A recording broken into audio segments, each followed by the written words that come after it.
Assalamualaikum warahmatullahi wabarakatuh. Selamat pagi anak-anak ibu sekalian. Selamat bertemu kembali dalam materi pembelajaran yang kita pada pagi hari ini.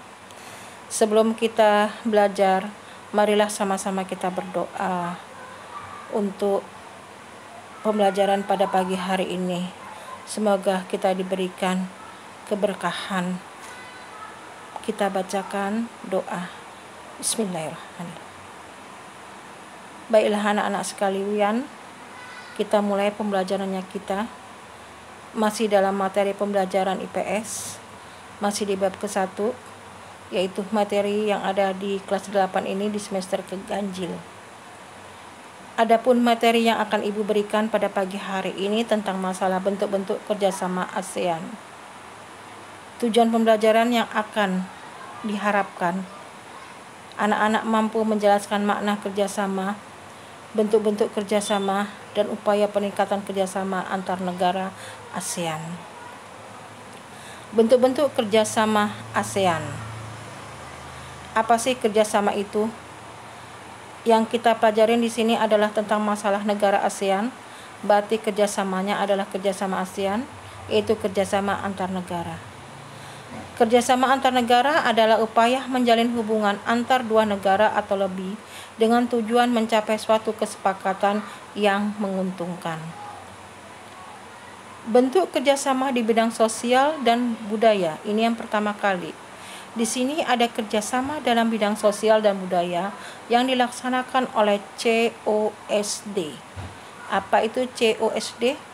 COSD itu singkatan Committee on Social Development. Contohnya salah satunya yaitu pengembangan sumber daya manusia. Kemudian yang kedua, bidang kerjasama di bidang politik dan keamanan.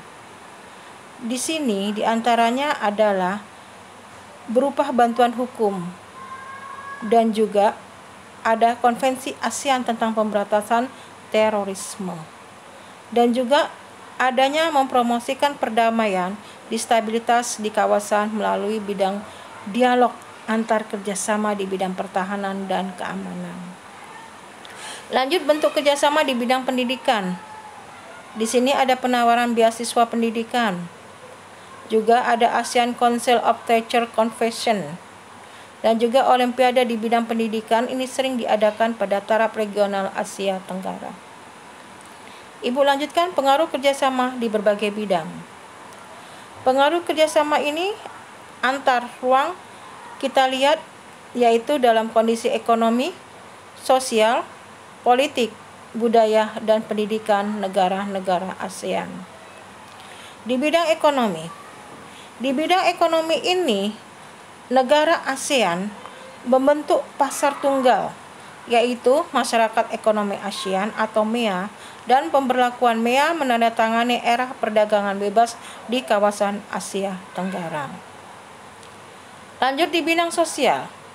Di bidang sosial ini ASEAN juga menghimbau atau negara-negara anggotanya untuk menerima yaitu orang-orang yang dimana kita ketahui bahwa dalam kondisi apapun masyarakat di Asia Tenggara ini hidup secara berdampingan, sehingga satu sama lainnya masyarakat ini mempunyai perbedaan-perbedaan kepentingan.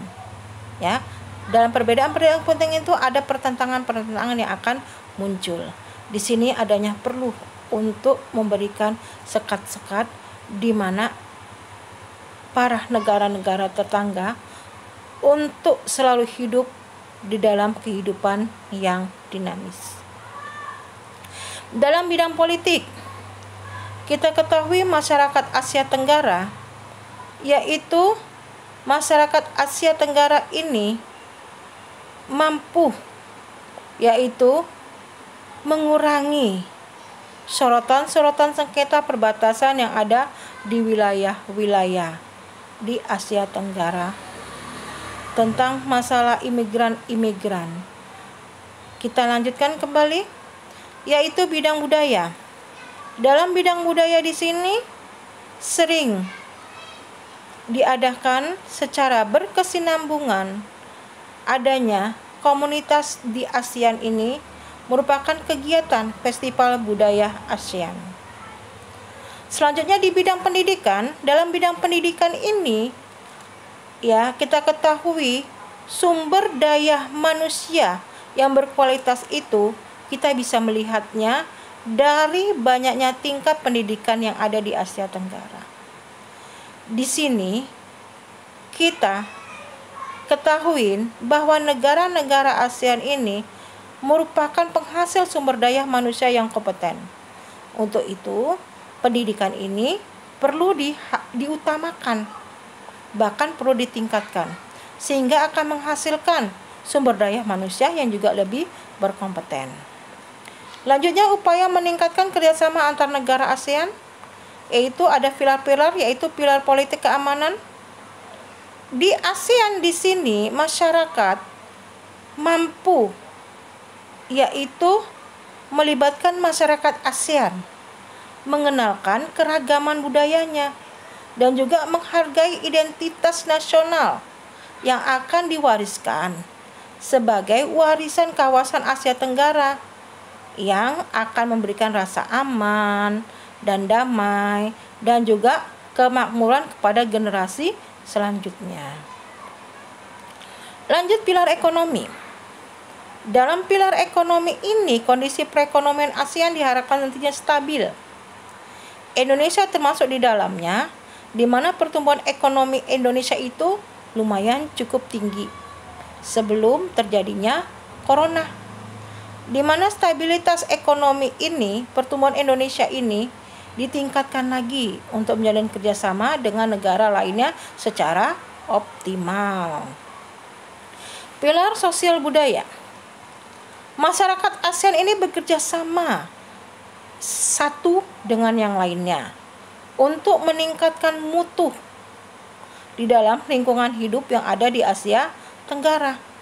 Seperti halnya di bidang pendidikan, kebudayaan, ilmu pengetahuan dan teknologi atau yang disebut juga dengan IPTEK, kesehatan serta lingkungan hidup.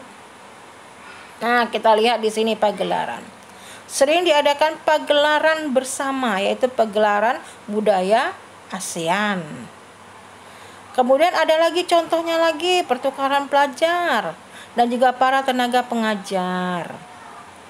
Kemudian ada pertemuan menteri-menteri, terutama Menteri Pertahanan di ASEAN. Terima kasih anak-anak ibu sekalian. Materi kita pada pagi hari ini semoga dapat memberikan manfaat. Wabillahi taufiq wal hidayah.